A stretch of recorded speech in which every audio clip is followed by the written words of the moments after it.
around the clock, sports all the time. That's never going to work. That's ridiculous. Just remember to have fun out there today. And if you lose, I'll kill you. This is Tall Can Audio.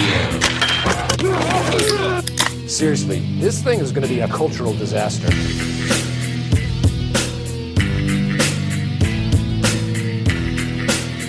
Your cultural disaster rolls on. Matt and Rob in the TCA studio in beautiful Bytown, Canada. Kicking off another week.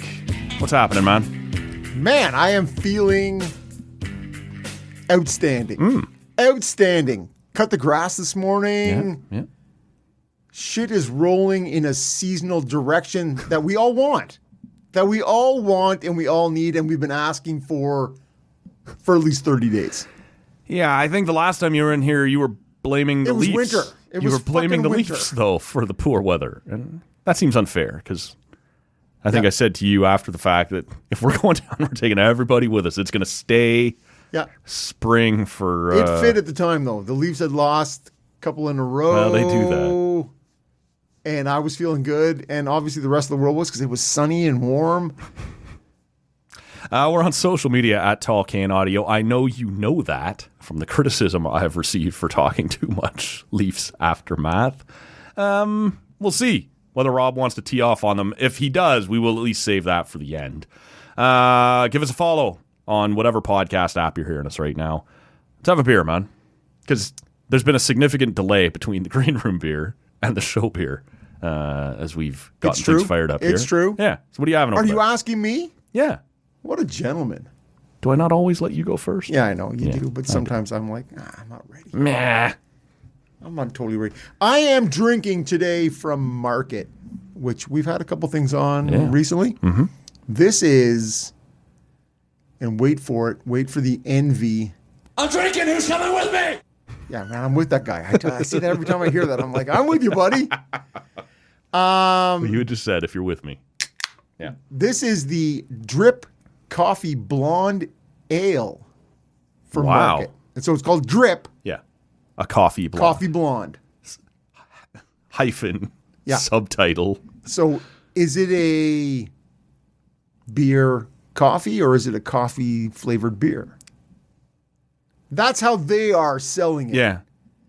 What was it? Nita had a coffee blonde for a little while. I forget what it was called now, but I liked it quite a bit. I don't recall that. Yeah, no, and look, lots of people do, but we will be speaking to Andy shortly. Stay tuned for that. On first pull, yeah. This comes in at 5.4. Mm-hmm. This is, I'm getting, because it's right out of the fridge, I'm getting more coffee than I would have anticipated. Okay. Which is good. Yep. I like that. Yeah. I like that. So. Any side flavor, anything coming in back end, any of the small things? And it's interesting. Oh, look at you. Hey. All the Leafs blow. Truth hurts. I know. They blow. Yes. Yeah. And it's interesting because an American blonde traditionally has a little more hoppy than the English malty forward blonde ale. So I'm not getting any of that fruity sort of more hoppy bitterness. It is smooth and I'm getting a little coffee off the top. So I'll be interested to see how this shakes loose as it warms. But what do you got going on over there? So we move from your full diaper or whatever you were doing to the Full Beard Brewing Company out of Timmins, Ontario. This is called On the Shores of the Mattagami. Nope. On the banks of the Mattagami. Close enough. Shores, banks, whatever. Right. How grandiose a river is this? Yeah. The Mattagami, I think I'm pronouncing that right. Mattagami. That's close enough. That's how my white Anglo-Saxon ass is pronouncing it. It is a brown ale.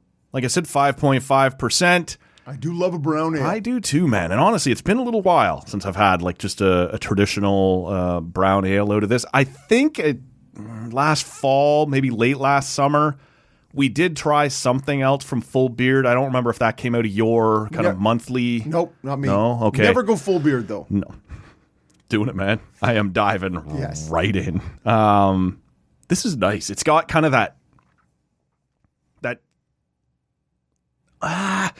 almost something a little tropical on the back end. Really? Yeah. Just a little. That's not what I'm expecting. No, of course. Up front, you still get that brown ale that it's a little darker, a little maltier, Easy almost a little drinking, chocolate. smooth. Yeah. Yep. But on the back end of the palate, definitely a little something tropical. So there. a little passion fruit, a little guava, a a little stone Hard fruit. to Is say. that what you're getting? Yeah. Just something, just a Interesting. little citrusy. Listen, while we're talking beer, which is what happens here, I was listening to a beer podcast on just like late last week. Yeah. And whether it was from, I think the guy was from 14th Star Brewing in Vermont. That's too many stars. Well, they're the 14th state. Okay. And interesting, when they call it 14 Star, because in Vermont, they were the 14th state, but the old Betsy Ross flag, which was 13 stars in the circle, if you can picture that. Yeah. When they added Vermont as the 14th state, they did not add a 14 star. And so on the Vermont flag back in the day, they put the one big star in the middle of the circle. Like, motherfucker, we're the 14th star. Here it is. Yeah. So the name of the brewery is sort of a nod to the origins of Vermont. And I get that, man. Well, I'm bitter as the next guy. Reminds me of, as it always does, man, an old Simpsons line. It's like, why does this flag only have 49 star on it? And Grandpa Simpson's like, I'll be deep in the cold, cold ground before I recognize Missouri. that's not one of the ones in question. Yes, but, exactly. All right. Missouri. Yep. And this is something probably near and dear to your heart, Ooh. Matt. He was saying, yeah, you know what? I tell people who come into the tap room, drink the beer out of the can. Don't pour it unless it has a widget. Yeah. Drink it from the can. Okay. Because what happens is when you pour it into the glass, which all the douchebags like to do. It's him. He's the douchebag. Yeah, well, I like a stout in the glass. That's it. That's just how it is. But, the more oxygen that comes to it, Yeah. Changes it degrades the beer. Yep. And he's saying in a can, it will hold the intentions of the beer much longer. Right. So with the smaller hole, yep. Tee. It just keeps the integrity of the beer. Doesn't allow the oxygen to hit it, which just really muddies the flavor. And he said to me, he's like, well, he didn't say to me. I was listening. But That's the point. yeah, it is. A good host is This speaking is to it. you. Yeah. And so all he's saying is we've all had that beer in a glass where the last third of it or a quarter of it, you're like, that's fucking garbage. Because the flavors are muddied. Yep. The carbonation is lost. It's just a lukewarm swallow of fucking soap water. Is this a podcast we want to shout out? We want to mention? Or do we remember the name of it? No, I don't. Okay, I don't. well, I don't know. there we go. It was the beer show. It was on. The beer show. Yeah, I was on YouTube. Actually, is where I picked it up, and I don't know. But anyways, it made me think of the conversation you and I have had for years. Yeah. Which is pour that into a Poor glass. savage. Yeah. Yeah. And he's saying, because people come into the tap room and go, you don't tell me what to do. Don't tell me what to do, man. I'm going to drink my Well, beer. this is it, though. You do you, but this is one brewer saying, no, drink our shit from the can. And the brewer is saying, and so to me, if I'm going to listen to somebody, it's the guy. It's probably the guy who made it. Well, and he's like, yeah, I'll be drinking a beer and I'll go and do something and come back. And, oh, there's some beer left in that a half an hour later or whatever. And you go, but no, he's saying it's still If it's in the can, yeah. in the can, holds the carbonation Yeah. better and longer, allowing the integrity of the beer the way the brewer Yeah. intended the beer. So, do what you want to do. That's right. But this is an oft-discussed thing, Yes. right? Which is in a glass, in the can. Do you take up the flavor? Soap in the bottle, in the cup. Yep. Does that? All these things that sort of detract from the actual intentions of the brewer. So, you know what? Next person who says to you, hey, you uncouth motherfucker, drinking it out of the can. I know who that's going to be. Well, or you're somewhere like, not everything is like you're at a barbecue or at the side of a pit. That sucks. Yeah, I'm Everything like, should be well, like this is that. where I grew up, and I Yeah. don't know what you're talking Yeah. about, but I feel like you're looking right at me. Right. That, yeah, you can tell them brewers suggest if you're drinking a lager, you're drinking something that's crisp, Matt likes it in the can. Occasionally, Rob likes it in the can Sure. too. Underway right now, Yes. the Memorial Cup. We had our buddy Steve McLean from All 60, a CHL podcast, on the show last week to talk about that. If you Full missed it- 60. Yeah. Full 60, ladies and gentlemen. Not the OHL fanboys. I just said it. It's all 60. It's But you're getting closer. He'll appreciate that. and Steve, God bless you, man. I listen to the podcast, and for those of us who are looking to fill in some of those holes Yeah. on the CHL, Yeah.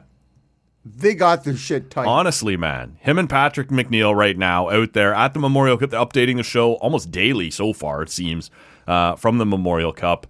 Medicine Hat, London, I watched the Medicine Moncton, Hat Rimouski game Rimouski, yeah. on Friday night. Man, that's a barn burn. But all I'm saying is, if I can be honest with you, Steve, and I know you're listening, OHL fanboys, it's very close to fun boys.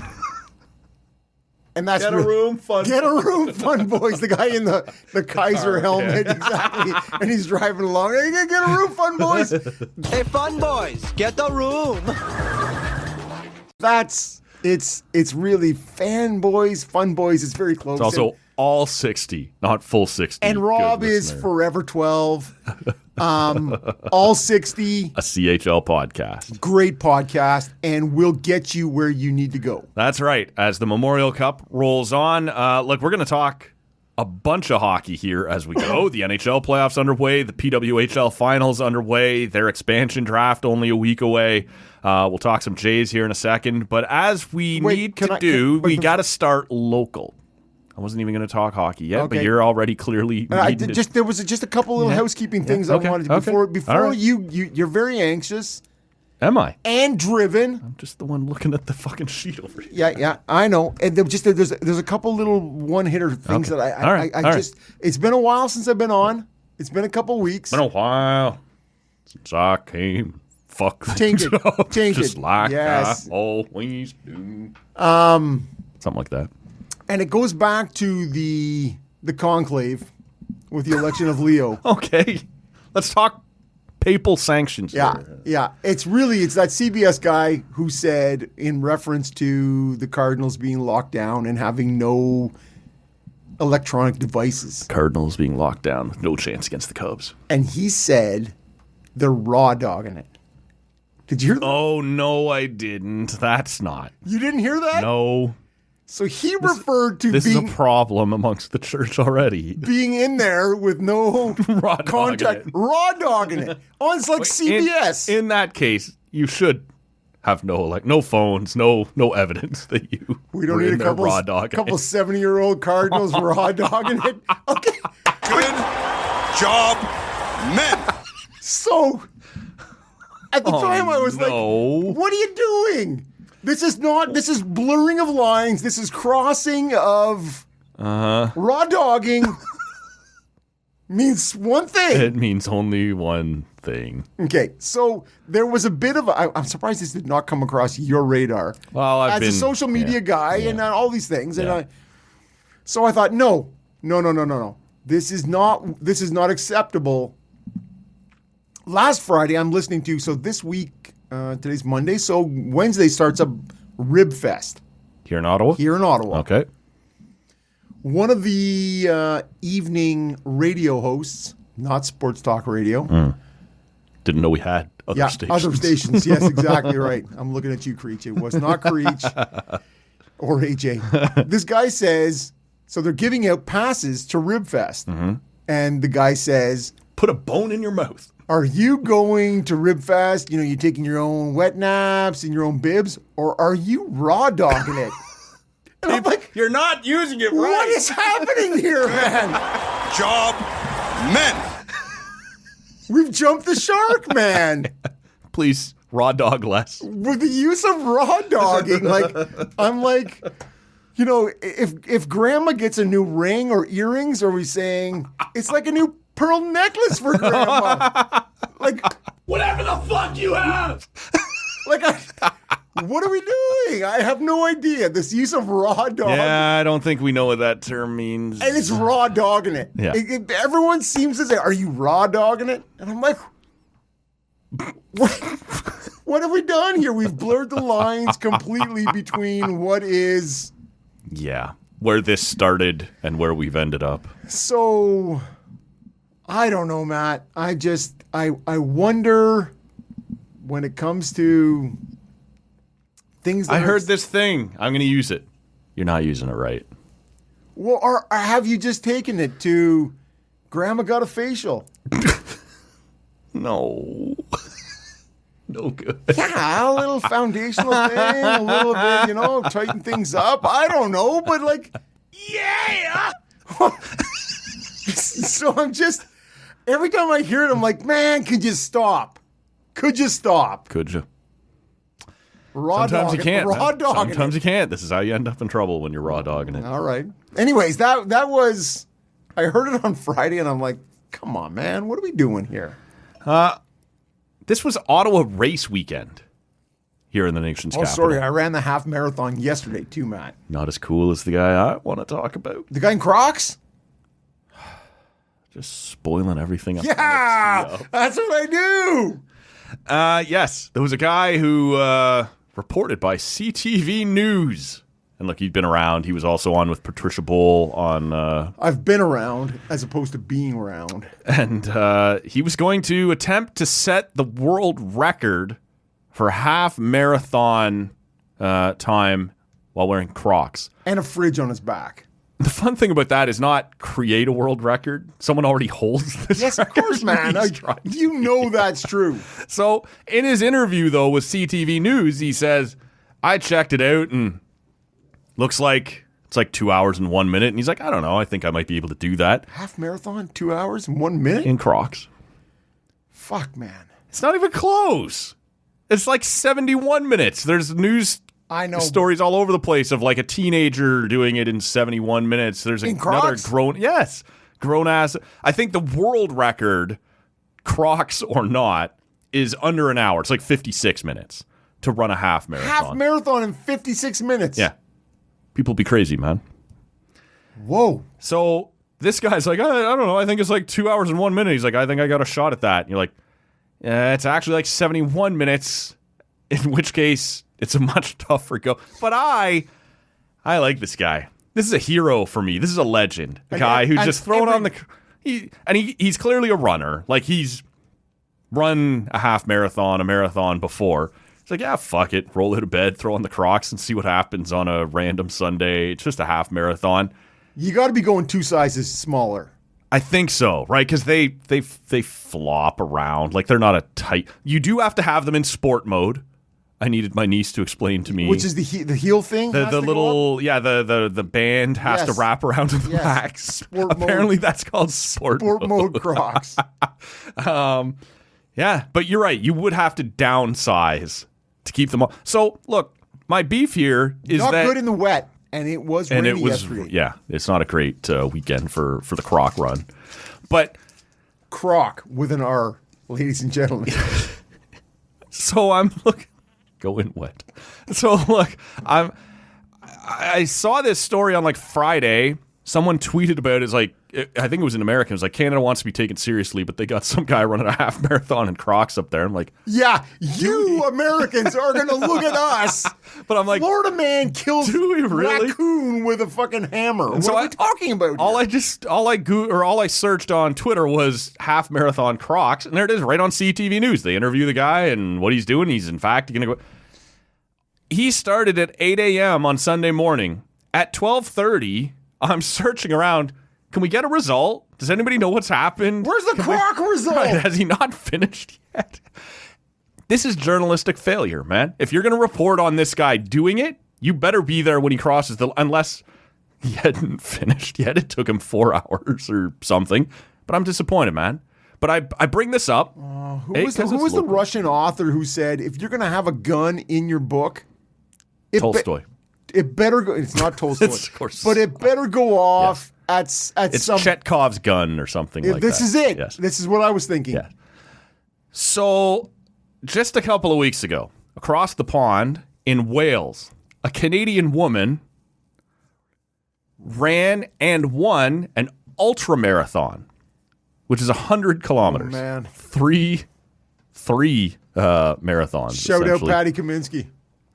An ultra marathon 6 months postpartum and stopped 3 times along the way to breastfeed. To give birth. Not prepartum, postpartum. Okay, sorry. So her deal, and that's, like I said, it's 100 kilometers, took her just over 16 hours. She won the thing. She stopped at 2 of the aid stations, they call it, and anyone can stop there, right? It's, I don't know, maybe your nipples are chafing or what, you need to put Band-Aids on your heels or whatever's going on. And she was permitted one other stop where there was no medical tent, no extra provided beverages. It was just to be able to breastfeed, right? So they're trying to allow her to participate but not give her an advantage in any way. She still wins the thing in 16 hours, 100 kilometers. It's a bit of a run. Power to her kid for keeping up. That was incredible. Somebody in a moped. Honestly, racing ahead. Racing ahead, waiting. Hey, Mom, hungry. Who's the real legend here, though? Is it Crocs dude? Or no, it's the mom. It's clearly the mom. It's 100%, man. I am running. I kind of love Crocs guy. So I need a result, though. As somebody at a sports banquet sitting next to an ultra marathoner, it was a male. Dude was vibrating and sweating just sitting next to me at this banquet. And I'm like, yeah, anybody's running 90 to 110K.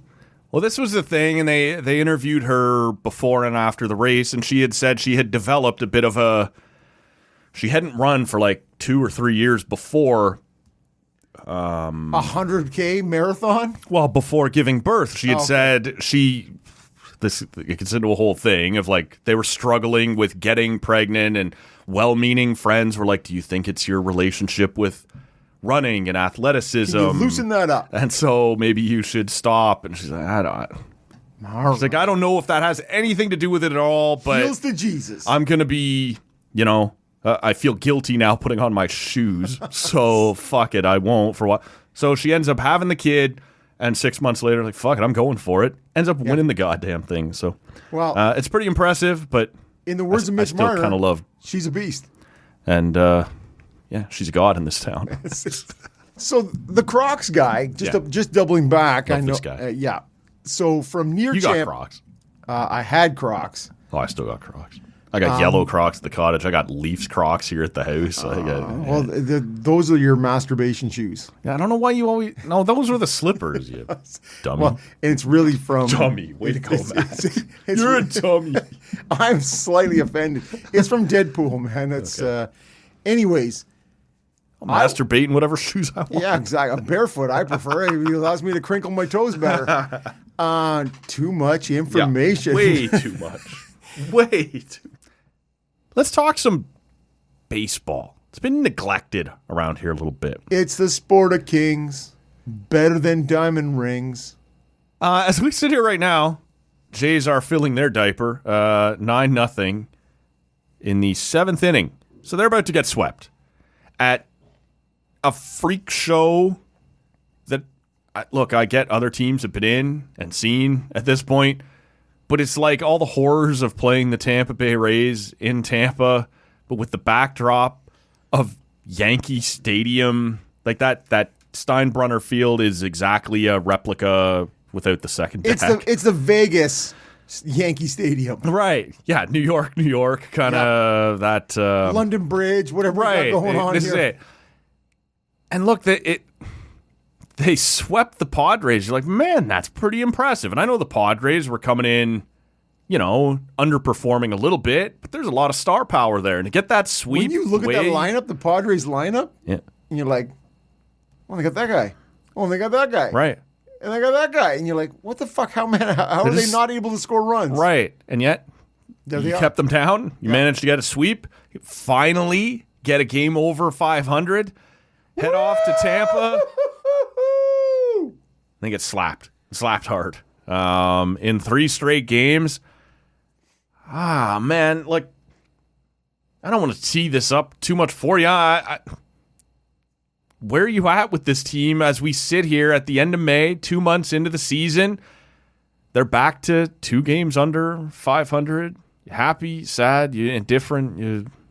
I had through the first irritated through the first 2 series of the playoffs of the NHL playoffs. Yeah, not a lick of MLB. Okay, nothing. I didn't watch it. I didn't check in with it. First round, you had the Sens going full time, cooking, right? And then you have the Leafs hate, right? Takes me through the second round. It's perfect. Sustaining me. Hate cheering, right? Yeah. This is a thing. Mm-hmm. And so I then check that ends nicely to go into that Padres series. Yeah, sure.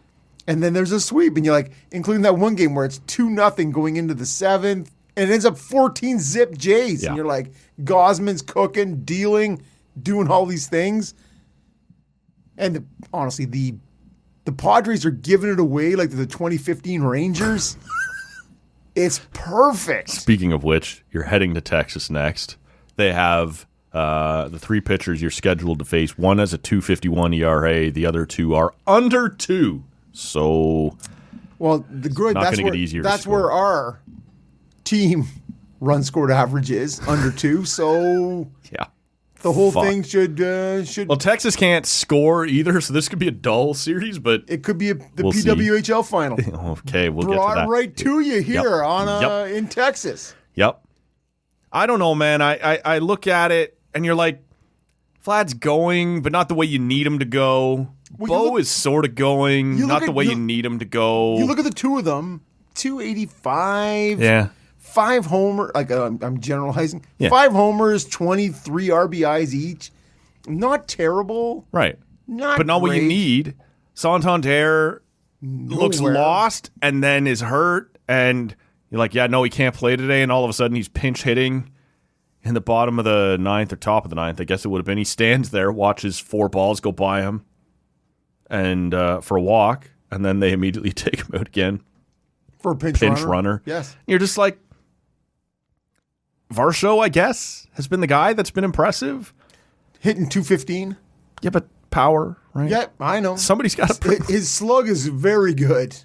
I don't know, man. That's not going to continue. Does it not, like, when you look at it sitting here on May 25th, it's more likely that this wobble is going to go to the worse than to the better, right? Like, I know they're talking about, Scherzer, he's got through another thing. We'll see Manoah by August, maybe. See, the pitching is not the issue. Well, it's an issue. The rotation. The bullpen has been the issue, right? Hoffman giving it up. Hoffman's been giving it up, and that was weird in... Put Garcia in there, man. Like, what are we doing? And now he just went to the IL, what do we call it? DL, IL. Injured list. Yeah. IL. So he's gone. Tyler Heineman, who, whatever you want to say, has provided a little pop in the backup catcher spot. He's gone to the IL with a concussion. There's no Lukes, though. Ali Sanchez has been brought up to catch and start here on Sunday. It would appear that has not gone all that well. Yeah. I don't know, man. Like, to me, the rotation has been fine for what they are, but you've essentially got 3 number 3s and 2 number 5s or 1 number 5. I'll take the starting rotation the Jays have. Okay. If Swanson should be back soon in the bullpen. If it's a trade-off between if I could get a bit more hitting and keep the pitching the way it is, I would do that all day. Like, it's not the pitching that's keeping us down. No. It's the hitting. Like, we lost 3-1 on Saturday. You lost 9-0. Yeah, that was the pitching that kept you down. I know, but I'm just saying that was 3-zip through 5. So to me, that's whatever's happened in the bullpen. And we haven't watched that. No, we haven't. But the first 2 games of the series were tight. Like a tiger. Yeah. Tight. And so... Like a preteen Swedish gymnast. No? Look over there. I don't know what that guy's talking about. It's a Kramer line, isn't it? Yeah, I don't know. Okay. Kramer also got... Yeah, you know what? Not the guy to lean on. Exactly. This is going to be fine to say. Yes. What did he say? People yes, will relate of course. to this. It's totally good. No, man, I'm thrown. Rattled. What's that feel like on that side of the table? Yeah, it just means that those guys, to me, if we could get more hitting, Yeah. that's the thing, right? Varsho doing what he's doing. Like, guy missed the first 30 games of the season. Yeah. And he's leading the team in homers. Yeah, it's not ideal. Not even close, too. He's got like 7 or 8. And Vlad's the next at 5. Like, whatever you're doing, Santander and Scherzer as your two big, and we talked about this, and I shit on it at the time. Those are your two big, and they have been, like, Scherzer was great in the preseason, and Santander's a slow starter, and you're like, motherfucker, it's May 25th.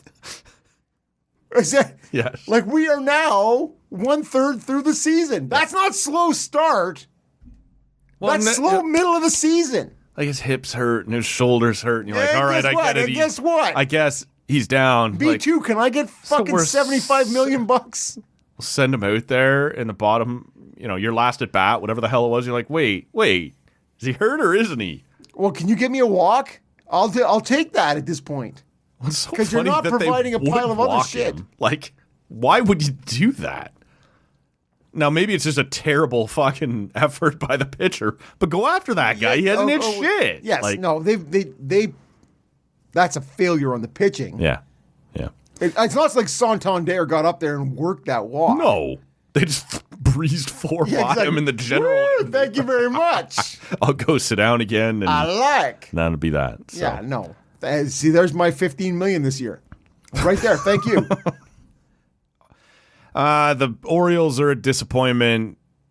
Except when they play us. The Rays are... We are the Rays are struggling. It's funny, in that minor league stadium, it does look an awful lot like Yankee Stadium, and good for the Yankees. Like, when you are the New York Yankees, have that much cash. You can do that, right? You can set up your minor league spring training. Oh, look out in the right field. There's the fucking pyramids. And it's so awesome. funny, right? When Tampa, having never expected to play there, isn't built like the Yankees for good reason. Power have hitters. Long chased, pull lefties that can drag that out to the short porch and right or whatever. And the Rays get to play in those same dimensions, but they were never built to do it. Their tent blew down this fucking November or whatever it was. Wow. Yes, you're not wrong, man. That's exactly right. And so now this year, I'll huff and I'll puff. You have 2 major league teams playing in minor league stadiums. And it's one of them for sure was avoidable, right? The Athletics playing in Sacramento, you allowed that shit ownership to run that market in Oakland into the ground, botch those negotiations until you're stuck playing, raw dogging it up in Sacramento. And don't do that, folks. You don't want to do it. And now, out of your control, for the most part, what happened to Tampa, but that situation should have been sorted out a decade ago. Like, they've been talking about... They could be in Montreal by now. They could be in an open-air tent in Montreal. And that never happened either. And now, like, they're still struggling with, obviously, we're not going to pay to rebuild the Trop. And they've got... For all the money going into MLB right now, you have 2 teams playing in minor league stadiums, and like we ripped the NHL hard for ending up on a university campus. That was at least, and I'm not forgiving them for it. I'm not saying it was ever okay, but it was at least with the belief you're building the mullet, a new stadium in your market. Yeah. You've got 2 teams doing this here now that are just like, Oakland was just like, I don't know, I guess we're out of time in Oakland. We'll move to Sacramento. We're going to go looking around, looking around. And Tampa, like I said, it's probably not their fault. A hurricane blew the roof off their stadium. Their canvas tent. But you probably should have fucking sorted that out a while ago. Either moved them or had a park underway. It's embarrassing to have two major league teams playing in minor league parks. Well, and when you talk about embarrassing, here in the 10th anniversary of this show, there's no doubt. There's no doubt about it that there's no doubt about it that 8 years ago this show would be called Raw Dogging It in Sacramento. Am I right? That would be the name of this show. Raw Dogging It. I wouldn't recommend it, good listener. Raw dog it somewhere else. It sounds like a pride event. No, it doesn't. Oh my God. That was a whole new wrinkle you just threw into the raw dog. Yep. So, yeah, the Blue Jays in 2025, we are left with. They're 2 games under 500. Late May. In an AL, I was going to say AL East, but an AL that is there's incredibly underwhelming. Yeah. They were, when they went a game over 500, they were 2 games out in the wild card. Like, you are talking about underwhelming performances that have not left you on the outside. 2 games under 500, they finished the season above or below that? I am optimistic that they finish above that. Okay. 1 game under 500. Yeah. I'm not sure I feel this team is competitive, but to me it's been underachieving. Like the Springer thing has cooled off lately. Gosman is up and down a little. Well, the Gosman in that. What's going on with Bowden Francis? Yeah, who didn't see that he wasn't going to be a one-hitter guy for 2, 3, 4 months? Right. But did we see him falling off quite this much? You know, you've got no 5th starter. The names you've thrown out there a bit. Man, I don't know. Yeah, but we are closing in on what does Manoah look like in July or whenever that is. Yeah. But to me, that is still not the issue on this team. And so Swanson looks like he's coming back. We'll see. This team Sandlin looks close to coming back. Like, these are key. But if you can't get to the bullpen occasionally with some space, right? Like, so they don't have to pitch out a leverage every time they're on the mound. You look at that game with Gosman dealing. Yeah. Mid Wednesday. Whatever, last week. It was 2-0 into the 7th. And you're like, do you bring him back? Because he was dealing, right? And he was on top of it. And they have Garcia up. They have Green up. They have and then they end up with Urania. Yeah. Urania. He comes in eventually, but you've got up Green and Garcia, both of these guys. Even the soft tossing and starting to warm like you're going to get in. Well, that also happened on Thursday, right? Like, you decide you're going to the 9th or whenever it is, and it's 3 lefties you're about to face. Go to Little. Like, I know the common conception is you obviously go to your closer, but he's struggling, man. He's not. This is 3 lefties. Go to your lefty and to see if you can get out of it and let your guy sit down for one more day. It's Little or it's Rodriguez. Yeah, well, yeah, but I'd have gone to Little, and then Hoffman can sit out one more day, see if whatever's going on can be figured out. Instead, you go to him, he blows it, and you end up having to go to Little anyway in the 11th or 12th or whatever it was. Like, just this is one of those baseball ethos things, right? Like, do you live in he's our closer, this is what we do? Or do you go, yeah, but he doesn't have it right now, and this makes more sense. We'll go to Little, and sure enough, they went to Hoffman. It didn't go well.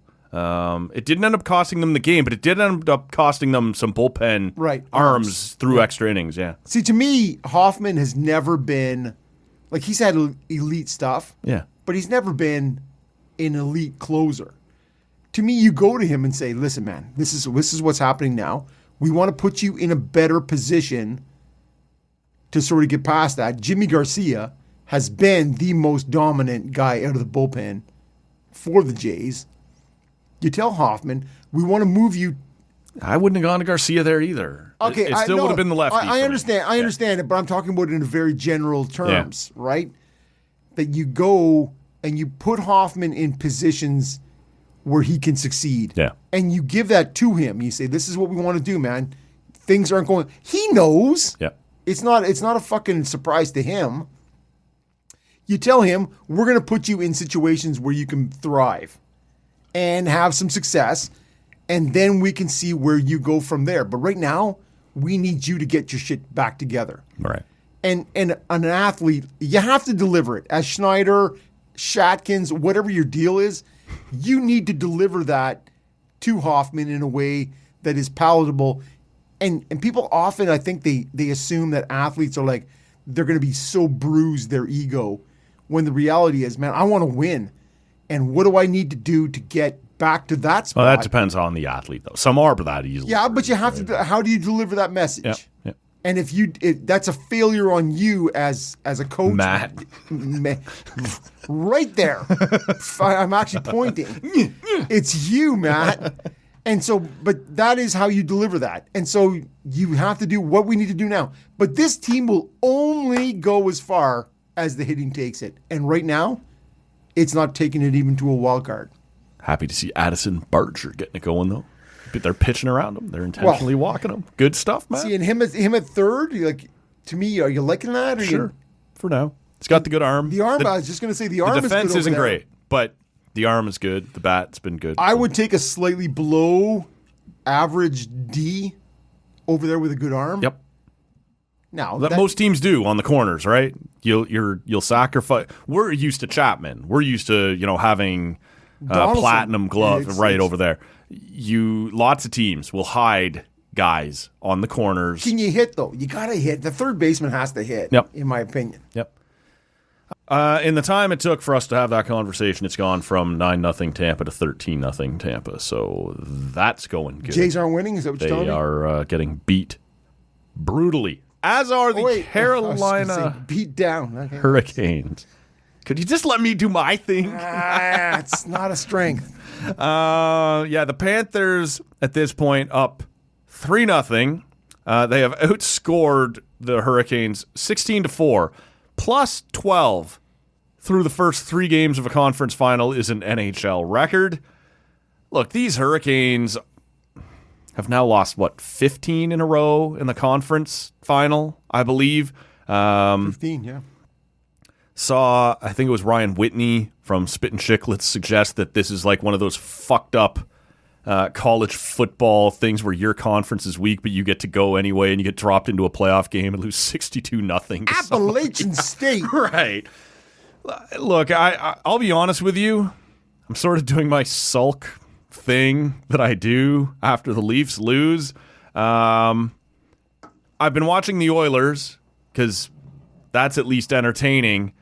This has not been, but I would have said that in round 1, 2, or 3. Panthers, Hurricanes, this is not going to have my attention. But I am surprised, obviously, that the Panthers are absolutely shredding the Carolina Hurricanes again. Stop! Stop! He's already dead. How much have you watched, man? All of it. Okay. All of it. I've watched. To me, it is of the two. Fucking sick fuck. You masochist. Well, and it's really, and I don't understand it. I can't quantify it. I can't level it in my own fucking head. Yeah. I like the Panthers, man. I like. That does not surprise me. But I like the way they play. I like what they do. To me, that's the way I would like my team to play. I wish that was. Yeah. What they do is, man, they play entertaining hockey. They are now destroying, or have already destroyed, the second, third, and fourth best teams in the conference. They are wrecking them. Well, the first. Maybe the Panthers are just that good. We knew that. I guess they sort of. This is the conversation we had late in the regular season. Are they struggling to the finish? Are they out of gas after 2 trips to the final? Or are they doing that classic, we'll be there when it matters? So it turns out we'll be there when it matters. Paul Maurice told us 5 games before the end of the regular season, he said, there is good teams, Tampa, Toronto, Ottawa, those were the teams in the division. Wherever you finish in the division, they were were in the scope for the Panthers. Yes. They said it's 2 Ontario teams, 2 Florida teams. Yep. They're all good teams. Yep. We're going to do what we do. And so all they did was Ekblad, thank you. Hello, I'm back. Suspension, right? 20-game rest. Yeah. Kachuk didn't play since the Four Nations. Is he playing now? I believe I've seen him. Reinhart got rested. Yep. Bennett was out for a bit. Like they were, all they did was rest guys down the stretch and went, all right, guess what? We finished where we finished. Yep. Like the All Blacks of yesteryear, all they did was say, guess what? We got to play everybody. We got to win. We got to beat everybody to make it to the final. Yeah. Guess what? We're going to show We'll up. get in and we'll worry about it when we get there. We're going to show up on somebody's radar. They're going to go, oh, it's those guys. Hey, we won the division. How do we have to? Yes. Sorry, I'm projecting. But this is it. And so to me, the question you and I had on the show was, what are they going to look like? Are they going to be healthy? Are they going to be able to play to their... Will you still need me? Will you still still love me? mercilessly beat me when I'm 60? When it's round 3. Remembering 67. And it is absolutely. And to me, if we want to talk a little Leafs, because the narrative has become, well, look what they're doing to Carolina. Does this make you feel better? Does this make me feel better? That was almost a sentence. Yes. Yeah. And I almost formulated all the words. Yep. It is, to me, they are just getting better. And that rest, they are working their way through it, honing. Like they are. But there was no, well, the rest, I guess, in the late regular season, they went 7. That was Sunday. We're like, see you Tuesday, get at it. And they just walked in there and tore them to shreds in game 1, game 2. Like, I think after game 1, Carolina was essentially like, we're optimistic. It'll be fine. Game 2 was like, oh my God, what's happening? Game 3 is like, holy shit. Like, we have been dominant. 6-1 again in game 3. Like, they are getting wrecked. If I can quote Cliff Clavin, and who doesn't? Sure. Right. Also, R.I.P. Norm. It's a dog-eat-dog world, and I'm wearing milk-bone underwear. Right? Like, that's how it goes. So for your money, having watched them dominate Tampa in round 1 in 5 games, when it mattered, they dominated Toronto in 5 and 7, and they're now dominating Carolina. Is this we showed up and turned it on when it mattered, and we are just this much better than everybody? Or is it a little bit of circumstance, a little bit of Carolina just, had the easier path and doesn't belong here? When you're getting swept for the 3rd time in 3 conference finals, people get to ask some questions about you. 15 in 4. Yes. Eastern Conference finals. Buffalo has won a conference final game in the time that it's been since Carolina has won, and they haven't made the playoffs in 14 years. What? So I don't even know if I understand that. Yeah. It's okay. Some alternative fucking universe shit there.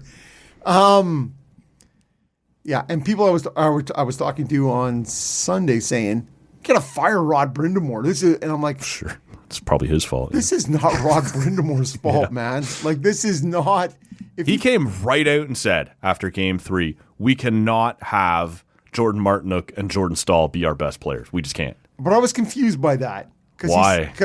I was confused by the fact that he said we cannot have our 3 or 4 rookies be our best players, and then he said, "Yeah, Jordan Staal and Martinook be our best players." I'm like, those fuckers aren't rookies. Like, what are we talking about here? But I think he might be calling out Svechnikov and Aho. Yeah, 100%. 100%. I understand that, but it was just in terms of his messaging, in terms of those are two entirely different groups of people. Yep.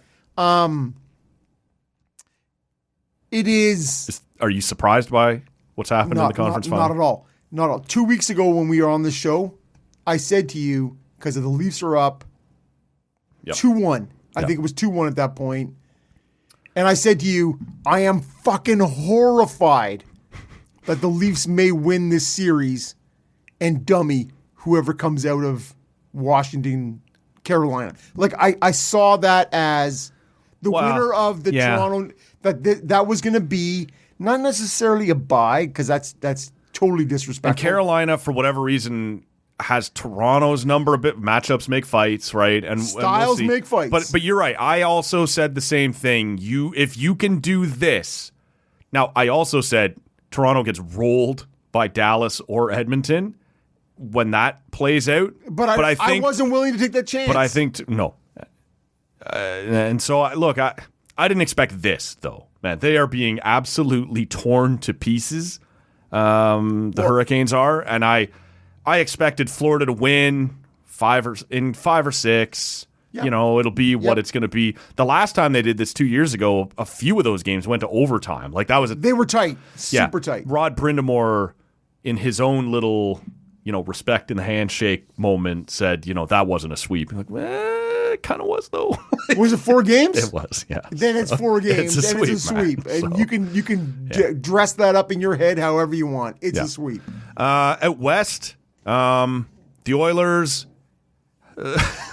I don't know what to make of the Oilers and the Stars, man.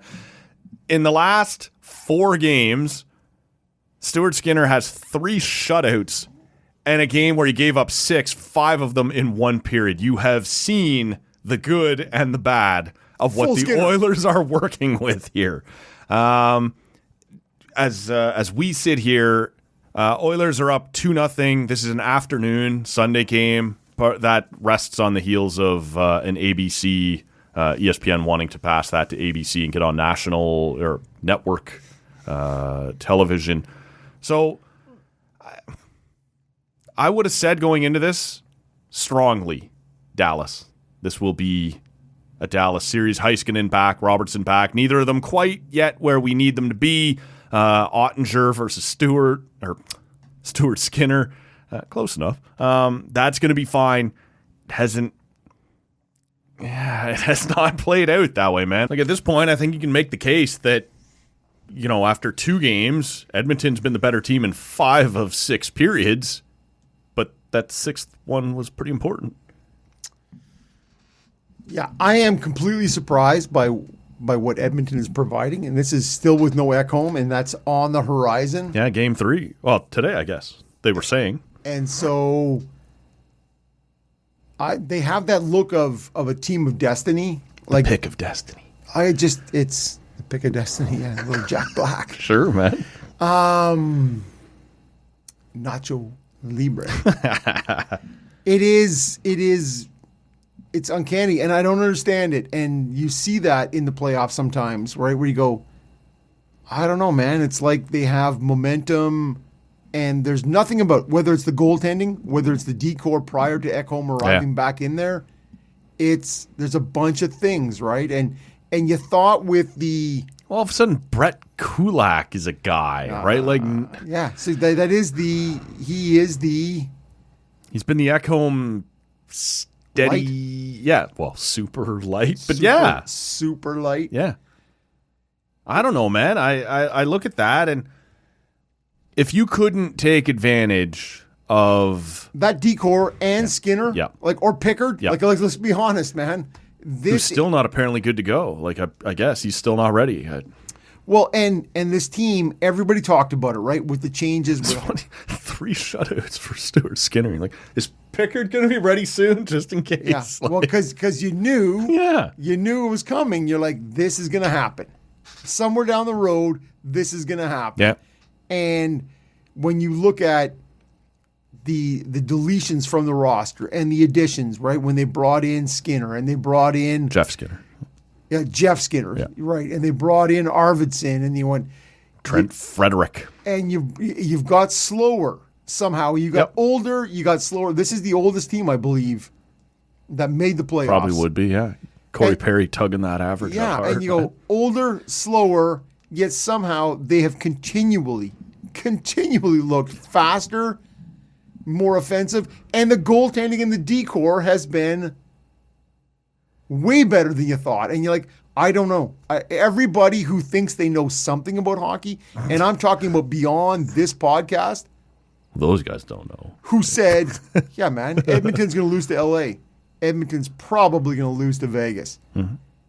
Dallas is the de facto best team in the West. There was talk that Colorado-Dallas round 1 was the Western final. Conference final. Yeah. And yet, as you suggested, at 5-on-5, and for the vast majority of this series, Edmonton has looked like the better team. Yeah. They, by all rights, going into Sunday afternoon's game here, which, again, you and I have not seen the end result of, they should be up 2-0. But they had that third period fall apart where you give up 5 in one period. You're like, this is a volatile... This is the Stuart Skinner series. When you play well in front of him, and there was 2 goals in game 1 in that 5-goal third period against, where he's sitting on his ass. And I'm not a goalie expert, but he's 8 feet tall. That's not the way you want to do this, right? At some point, if you're in your butterfly, fine. If you sort of flop, making a desperate thing, you should never be sitting on your ass. Okay. And they have just gone around him, and yet in the last 2 games of the Vegas series, a couple of shutouts. Yeah. Shutout in game 2. I'm not pinning anything on him. They're just odd, man. I don't know what to make of these guys. McDavid isn't what you would expect of him right now. I don't know. I don't know what to make of the Oilers. It's very different. Like, to me, they've done it in a different way, but they look like when they want to be, they're the best team in the West, and they should come out and go to a cup final again. Florida doesn't have to appear to want to be. They just are the best team in the East. I feel like we should be headed towards a rematch. And I have no idea what that looks like. But you know in your heart of hearts what you think a team like Edmonton is going to do 8 out of 10 times, 9 out of 10 times. Yeah. They're not going to be the best team in the West. They are not going to beat Colorado. They are not going to beat Winnipeg. They are not going to beat Dallas. 9 out of 10 times, that's just how that works. And yet here they are. But that is that time. Overpower, man. But they're not. You just said it. I know. McDavid isn't doing McDavid things. Skinner is not doing Skinner things. And you're like... Well, Skinner is actually doing exactly Skinner things. But... Really? 3 shutouts in the past 5 games? And 6 against in the other. To me, that is Stuart Skinner. Throw him in there, see what it looks like tonight. I don't know. And so, to me, the thing is, I count on Skinner to let us down in a 7-game series against a team of the quality of Dallas, especially who's now got Heiskin in his back. Yeah. You're just like, I don't know, man. He doesn't look quite right. No. Yet. But he doesn't. Neither does Robertson. No, I know, but right. But I'm with you. You are adding this to a team that already beat Colorado. Right. That already beat the President's Trophy winning Winnipeg Jets. Guess what? Battle tested, I think, is what we call that. Yeah. And yet Edmonton's like, hold my beer. We got this. And so to me, there's nothing about what Edmonton is doing that makes total sense in terms of parts equaling the results. Like, it's just, it's not, it doesn't equate. What needs to equate is a second pint here. So we're going to do that. Second pint feels like a long time in between pints. It really does. We're blathering a lot. Or you are. That's on you. Pointing fingers across the table. We'll take a break here. We'll be back. We got to talk. Well, first of all, I got a little on this day action for Rob on the other side of this. We also got some P-Dub to talk about. We got, it sounds like perhaps Rob has thoughts on the Leafs, which we'll save to the end because you people are bitching at me on social media. Really? Yeah. Who gets enough of Leafs losing? Perhaps. I've had enough. Not me. I need a beer. Okay. We'll be back. Hey, who wants to play Drink the Beer? Right here. You win. All right, what do I win? Another beer. Oh, I'm going for the high score. On a Monday edition of the Tall Can Audio Podcast, Matt and Rob with you in the TCA studio. I got a little on this day for you, but we got to have a new pint first. What are you sipping on over there? Well, I'm still wrestling with the agenda over here. Click and drag, copy paste. What are we doing next? I am drinking, fresh off the conversation in the first half. Mm-hmm. I'm pouring. Hey, don't piss in that. Yeah, exactly. I am pouring a little something. A little something. This is from, Black Bellows. Okay. Mama-dam-a-dam. Bam-a-lam. This is their Nitro, High Street Nitro Best Bitter. Coming in at 4.5%. So should I do the thing? I'll let you know if it's the best bitter. Yeah. It's Somebody's not. gotta do it. It's not extra special. No. It's not best. I'll let you know if it's. Yeah. I will special. be the person who determines whether this is best or not. Right. But yeah, man, it's got a fantastic head on it. They're up north too, right? Black Bellows. Collingwood, I believe. Okay. Collingwood area. Coming out of the full beard out of Timmins that I had in the first half. Oi! Yeah. I just poured that right on my fucking hand. Attaboy.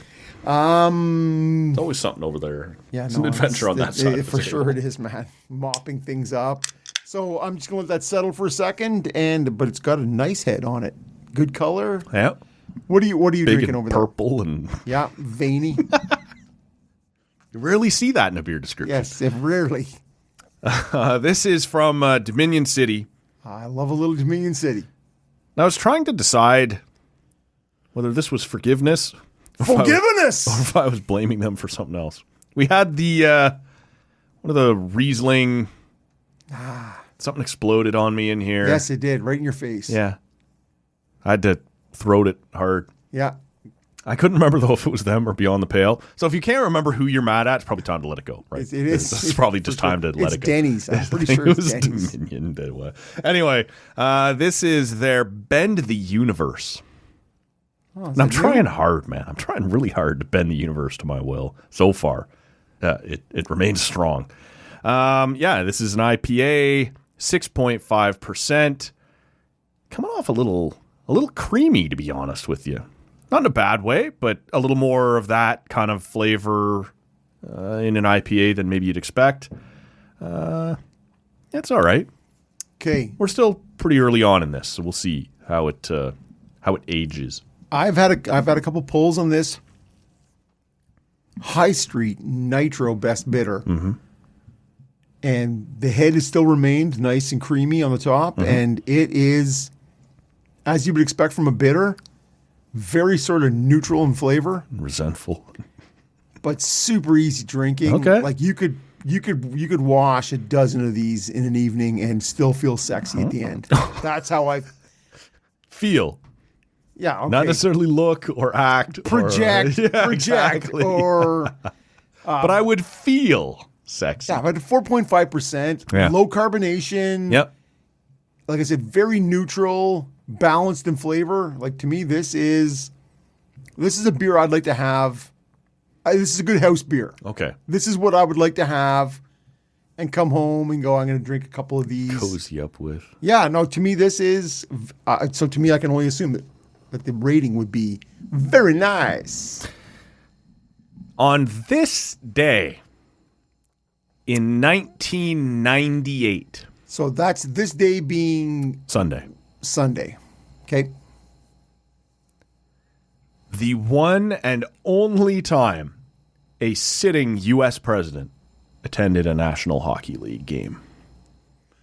So this day... Have you given me the year, or you just... 1998. Oh, okay. Yes. All right. You're asking me who it is? I assume you're going to get that part. Okay. I would also like to see if you can guess the game, but... Okay, so it's Bill Clinton? It is Bill Clinton. And stepping out of the Oral Office for a moment to... I did not have sexual relations with that hockey game. So you're... this day in 98. Bill Clinton. So late May. Yep. Are the Caps still involved? Yep. So it's Caps Sabres? It is Caps Sabres. Yes, guy! Game 2 in Washington. This is actually only about a week or two after Chrétien and Clinton did their Ottawa versus Washington jersey swap, right? Fuck you, Johansson. I remember it very clearly. Stops in the edge of the blue on the empty netter. Waits. Oh, you don't Deposits like it. you don't Fuck like that guy. slap shot into the empty net. Someone should have cross-checked him right in the face. Okay, you know what? I'm not sure I disagree, Matt. I'm just saying. Callie Johansson. Yep. I'm pretty sure that's who one-time that was. Leaf. Fuck that guy on so many levels. Might have been a two-time Leaf. Now that Two-time. went great both times. Yeah. Bill Clinton, Vice President Al Gore, also in the house. So Is there an E on potato or is there not an E on potato? If you had ever wanted to cut off the head of the U.S. government, there they were, both sitting in one building. No, I always... was it downtown Washington or was it still out the Landover, Cap Center Maryland? Landover, Maryland, which I have been to. I've been to Cap Center, Landover, Maryland. Kings Capitals game. I would have thought those two were not often supposed to be in the same... They're not building, right? But Caps Sabres game 2, you can't miss it. Got to do it. Obviously, and I imagine that game ended 2-1. This is the game. It did end 2-1. Okay, there you go. Caps, Caps Sabres. This is the game where Peter Bondra runs over Hasek behind the net against the boards, and Hasek turns around and chucks his blocker at Peter Bondra. That is a classic highlight. One of my favorite NHL Dominic Hasek moments of all time. And he's got the highlight reel, like of any goalie. Yes. Like modern goalies, it's all butterfly this, an occasional dive. Back in the day, you used to have certainly Hasek up top, not far behind him in terms of athleticism or craziness was Curtis Joseph. You know, obviously not as good as, but... But I put that, you're talking with the throwing of the blocker with Curtis Joseph taking out Mick Magoo in the corner. It looks like there's an old wrestling move. Yes. Essentially DDT. I'm going to slide and you just bam. Yeah. This is that game, though. Bill Clinton is in attendance, and there's a name here, and I went, look, this is in all 3 periods of this game, somebody scores in the last minute of the period. The game goes to overtime. And I will go ahead and say right now, Rob, Esa Tikkanen actually is the guy who tips it into his own net, a Matthew Barnaby shot in the last minute of the third. Which is perfect. What is Matthew Barnaby doing on the ice in the last minute, trailing for Buffalo? But that's fine. Tikkanen tips it into his own net. I will give you... We call that the Morgan Riley. A cajillion dollars and 6 beers. Half of that trade is real. Yeah. If you can name the guy who scores for Washington in overtime to win the game. Oh, man. I'm thinking Joey Juneau. That's a great pull. It's not him, but... Then would it help you? Ally Afraidy. Would it help you if I said it's a Washington 4th liner? Yeah, no. Drafted by Hartford in 1988? No. I'm not even sure how to pronounce this motherfucker's name. Todd Krieger? No. Todd. No, and that doesn't even... Kryiger. And in my head, I'm like... Kreider? K-R-Y? Kryiger. Krieger? Oh. Like in my head, I'm like Robin Regier, Darcy Regier. No, of course not. I don't know who this guy is. He played up and down from 89 to 99 in the NHL. Todd Krieger. Yeah, but that's honestly, that's the halcyon days. I get it, but nobody remembers Todd Krieger. Yeah, but that is, as you suggest, that's a second round. Cap sends. Yeah. Cap Sabres. No, I know, but I think they just defeated the Sens. Yes. And you're like, fuck that guy. I do remember the photo of Jean Chrétien holding that era of Washington Capital jersey, like when it was presented to him. For some reason, that stays with me. Chrétien. Mainly because it was humiliating. Oh, probably. Jean. Bill Clinton, the only sitting... Does that part surprise you at all? It does, but... Like you'd think HW is a New Englander. Maybe he would have showed up to a Bruins game in Washington or something. HW. Yeah. He's a New England guy. Herbert Walker? No, George H.W. Bush. Yeah, that's what I'm talking about. Yeah. Oh, sorry. Yeah, okay. President Herbert Walker? Matt, he's an idiot. He's a New Englander? Yeah. I think of him as a Texas guy. Well, that's W. Yeah, Yeah, up there, Kenny Bunkport. Yeah, they got that. The Bushes were a New England family. Yeah. Really? Yeah. Trust me on this, man. And I totally will. Look, if I did the research to find out when Todd Krieger was drafted, I'm pretty confident on the research I've done on this and presence. I just HW and Barbara, which I have a photo of me with them. Really? Yes. At that game in Landover? In Hartford, man. Okay. It's clearly no. It's actually Rob out at Kenny Bunkport swimming. It's actually out in front of the Smithsonian in Washington, and it's me and them as their cardboard cutouts on the street. This I buy. Yes, and that's because those cutouts are hanging in your basement. Yes, and I also have me with one in Dublin with my face in the middle of like an 8-foot pint of Guinness. It's right there. It's right there. Exactly. It's right under the Guinness sign. Right? Yeah. It's like, dude, there's my mug. Yep. So in a mug. Yeah, that and the bushes. But like you go back far enough. Barbara also with a pearl necklace. Okay. Like Obama's an Illinois guy, a Chicago guy, couldn't make it out to a Blackhawks. I get it. He's a Bulls guy all the way, Obama. If Trump didn't make it with the rest of his but he's a FBI team, the guys were there with Gretzky for the Ovechkin thing, right? So he didn't show up. Gretz speaking to the Dallas Stars? What are we doing here, man? Yep. If you thought there was shit smeared on your statue before, what are we doing? Yes. Gretz, even you were an Oiler, and Paul Coffey is on the stat. I don't understand, Matt. I don't understand what's happening there. Last thing before we get out of here, then, man. We held it to the end. Do it. Do it. Do it. Yeah. The PGA this weekend. No. Look, we saw the Shanahan presser. I didn't. Well, the Keith Pelly about Shanahan presser. He probably stilled it. Yeah. Good for that guy. Yes, exactly. Man, what a step up that would have been. Yep. Look, I don't think anyone was particularly surprised. You referenced earlier the idea of, hey, you lost in 7 to this monster that's out here.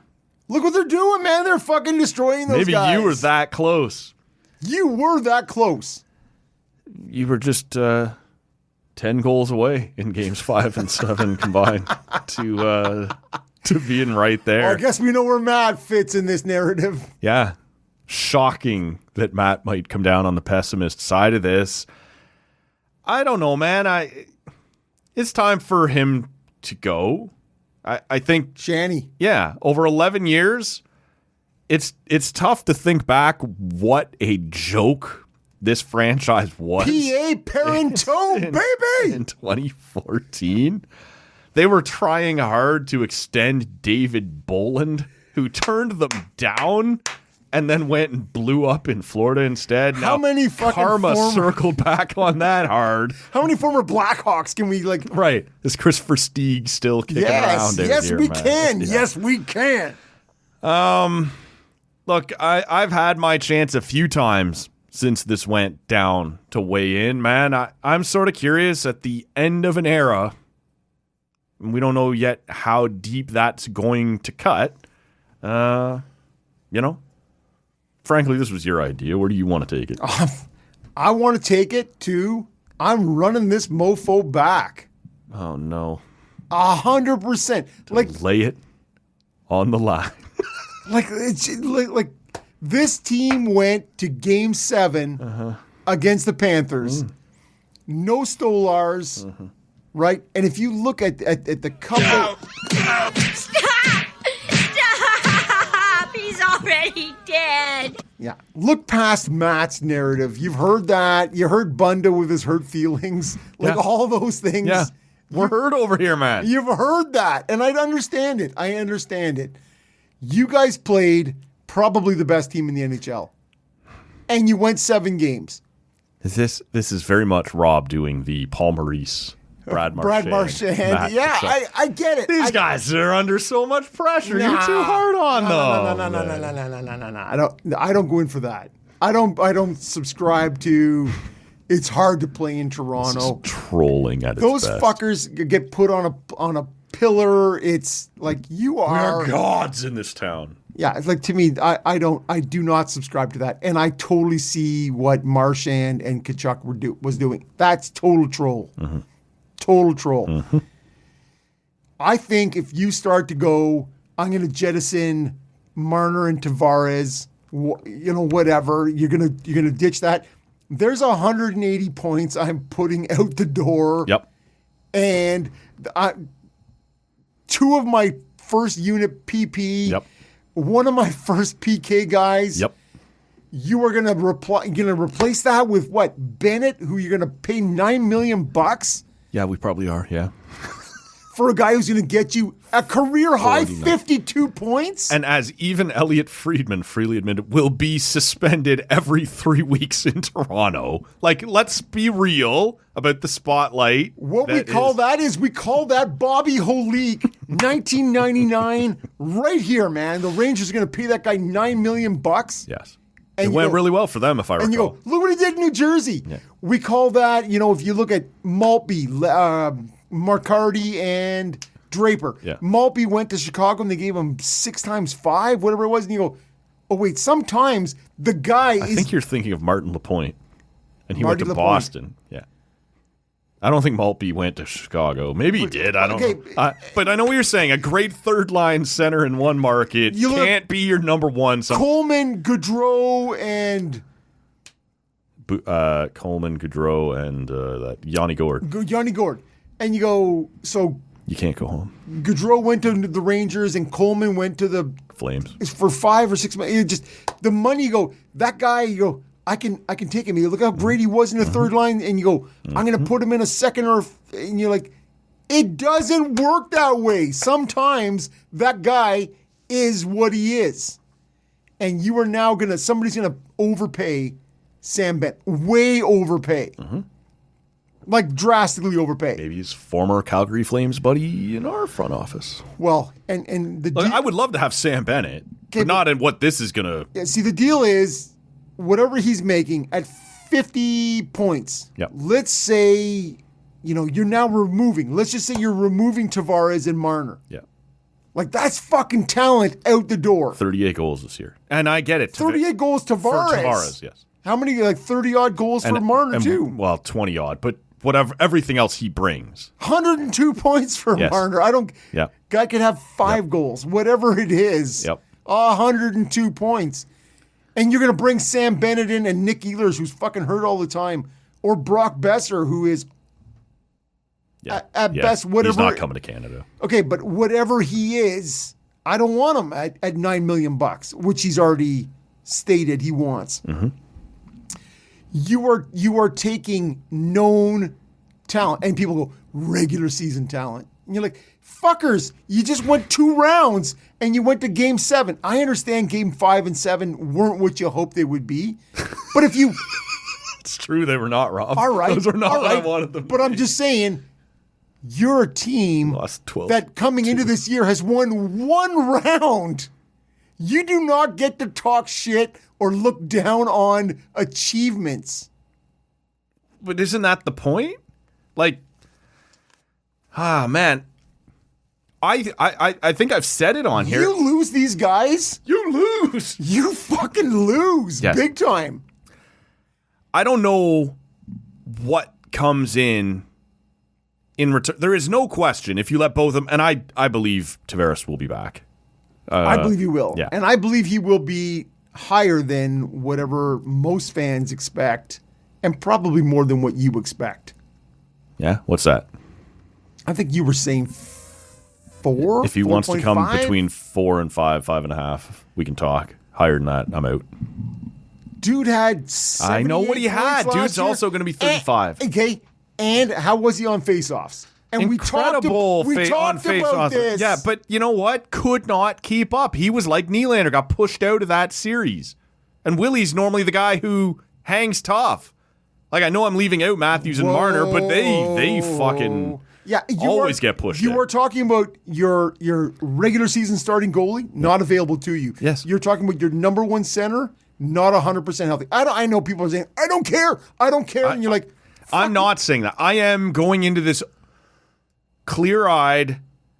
If you let even just Mitch leave, you are a worse team next year. There is no one out there coming in, whether it be via free agent or you have nothing to trade. You are not replacing Mitch Marner next year. So you would first PP, first PK, 100 points. Yeah. You're not finding that. At less than $14 million bucks. Isn't just, it's not out there at all.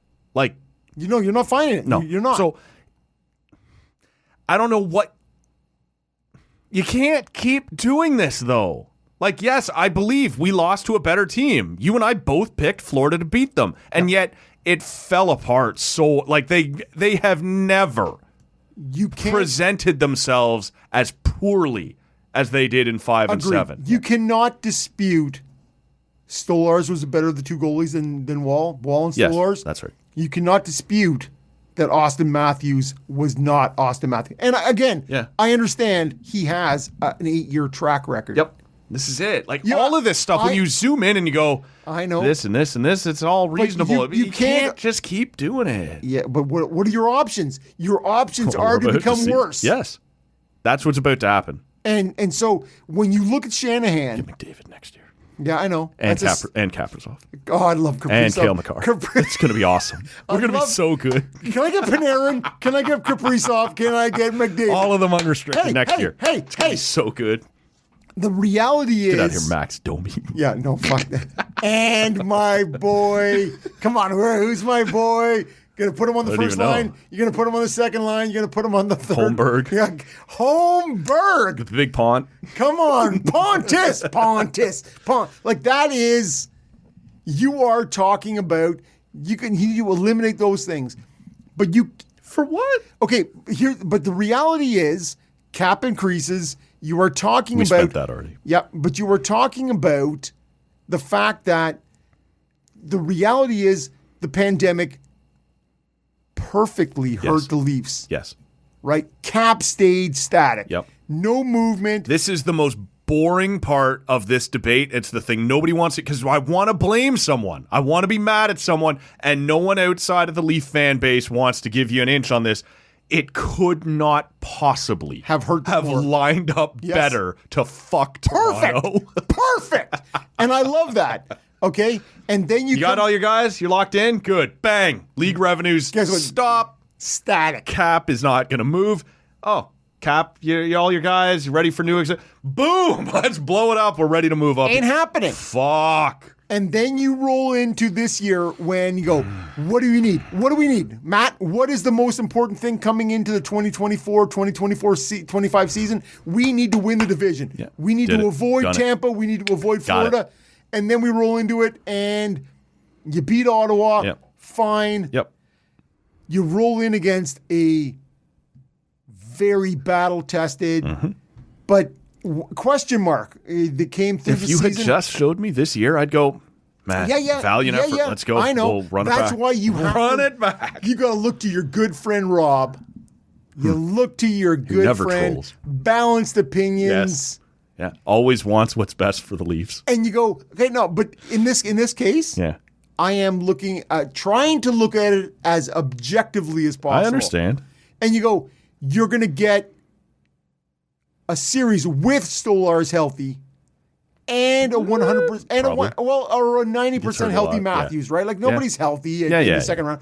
So without a wrist or a shoulder, but 70-goal Matthews has not one time ever shown up in the playoffs. Yeah, but we talked about it, right? We talked about that sort of in the Ottawa series, the ability to miss things high and wide. Something is happening there, right? And it's not just a gut check. There's something physically gone wrong there. Yeah. So you are talking about, you took Florida, who has now dismantled They are the Velociraptor in Jurassic Park. They are just shredding everyone. 100%. And it took them longer to shred you. I guess that's something. And so, but I am not of the opinion that this is not a Johnny come lately. No. This is Toronto was, and I watched the way they played, and everyone said, "Oh, look at the Toronto. They're different. They're different." Is different.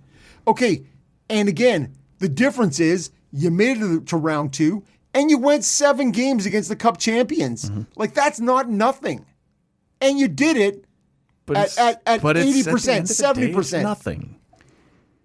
Sorry? At the end of the day, it is nothing. It is not nothing. You've won 1 fucking round in 9 years. This is the whole point. And so how do you just keep going, bring it all back? See what happens games, next year. 2 rounds this year, and you're like against a team that is going to win the Cup. Yeah. To me, it's cutting off your nose to spite your face. How do you? So you'd bring fan them both. base. You'd bring them both back. I would bring them both back. Keeping in mind, Tavares is now going to be 35. Like his days, you survived the 7-year deal that was supposed to fall apart. He scored 38 goals this year. He exceeded it. Yeah. He exceeded that contract. Now, Buddy showed up in the 7th year and scored 38 fucking goals. I understand. That was supposed to be the puke years. Yes. And Buddy had, 75, 78 points, 38 goals. And you're like, this is the vomit. I vomited on my own shirt. But yet, 38 goals. That moment to start the show. And in 38, first round, Buddy was killer on faceoffs. But got killed by Florida. Okay, but you know what?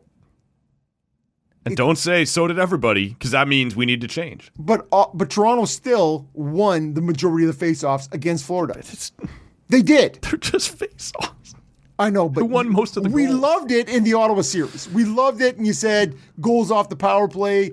Goals off the face-off on the power play, yeah. This was happening, and it happened in the first 2 games of the second round. Look. I'm telling you, man.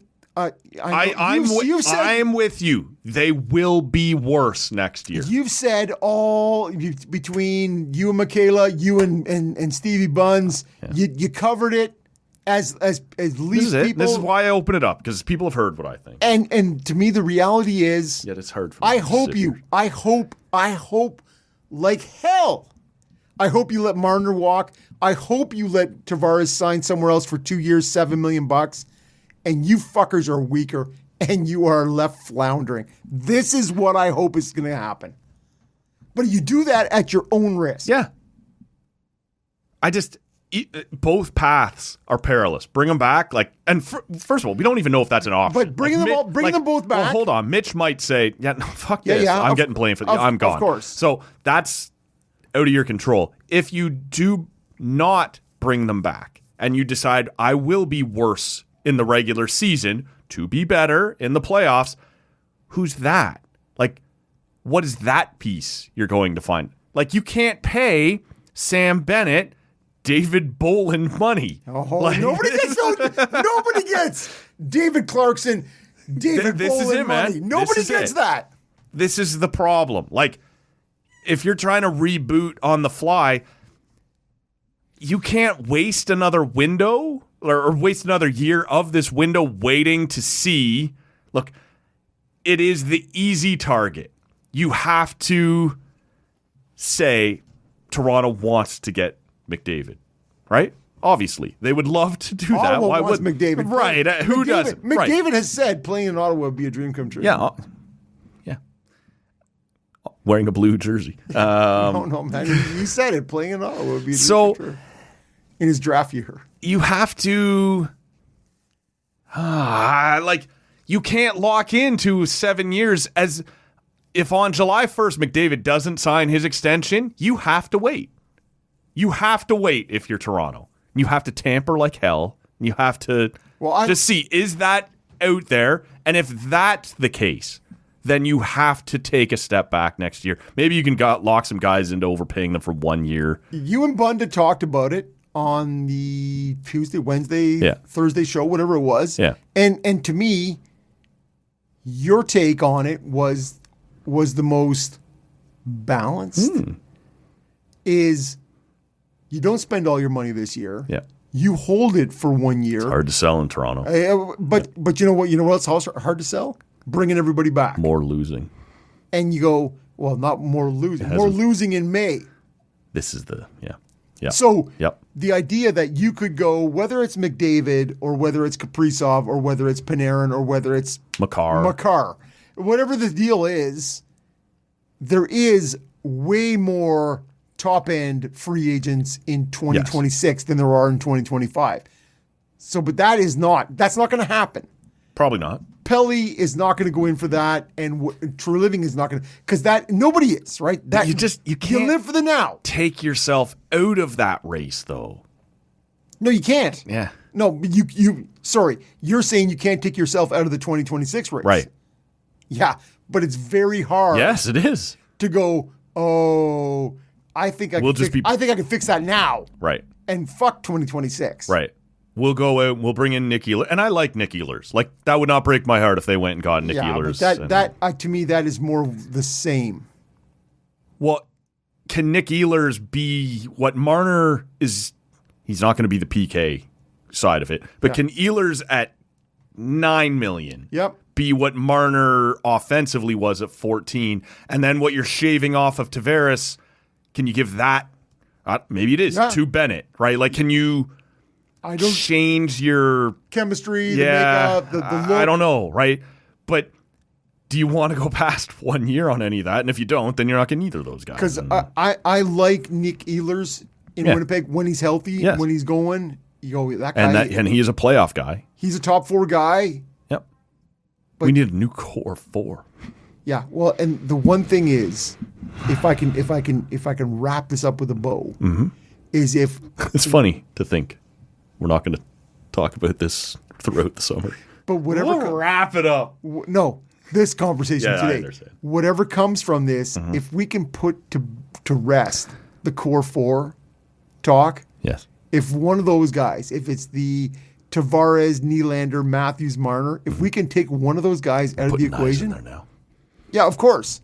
Because we're about to pay him $8 million. And I hear it on Toronto radio, and I heard it with you and Bunda. The idea of getting rid of Morgan Riley, I fucking laugh in your face that someone is going to take that guy. I understand. That's wishful thinking. Like, well, but can we get? But again, 7.5 isn't what 7.5 has been. But Morgan Riley is not what Morgan Riley used to be. But Morgan Riley hasn't had any playoff points all year. Right? Marner has taken that spot on the point. If he has 15, 20 more points that he used to get on the power play, but these are things. You're also going to let Marner leave, and you let. If I'm not Kyle Dubas, you're not selling anybody if you're other than Kyle Dubas. But all of a sudden, you can talk yourself into, well, he's going to run our power play. For 3 years, he was the quarterback on a top. You wanted Rasmus Sandin to run that. Sandin, sorry. Yeah, it's a very big difference. It is. Do not throw shade on our man, Mats, who never. Matt Sandin. Bet 365 or whatever he's doing. Matt Sandin, man, for what everybody used to hate about that guy. In the fucking conference finals, that guy, we love that guy. But you know what? There was no argument ever against Mats that he showed up, right? Like in the playoffs, Mats came through. Okay, Mats scored big. Hold on. On Riley, if you've decided, you got 36 points this year or whatever it was, we're going to let him run our power play because for 3 years he ran a top 5 power play in the league. That probably bumps him up 15, 20 points. And now you are Tyson Barrie never ran our power play. That was half the reason he ran a top power play. That was half the reason that trade turned out to be a disaster. If you allow, how NHL GMs are. We get him out of there. Yeah, that puts those 15, 20. I don't think they're going to be beating down your door to trade for Morgan Riley. I'm not sure Morgan Riley agrees to. This might be an all-new Muskoka 5 situation, right? Where why did Chychrun get traded instead of Shabbat? Because I don't even know. I'm not going to speak for what $3 million difference on the cap hit. Yeah. And that blue line that they have right now, which I'm actually reasonably fond of in Toronto, if if you get rid of Riley, nobody's moving the puck. It's Jake McCabe, Chris 100%. Tanev, Brandon Carlo. I agree with you 100%. Yeah. So to look at it, I don't care where the salary cap would have to go to 120 million before you went.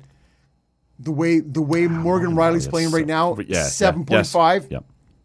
It's not worth it, right? And I agree with you. The two things can be right.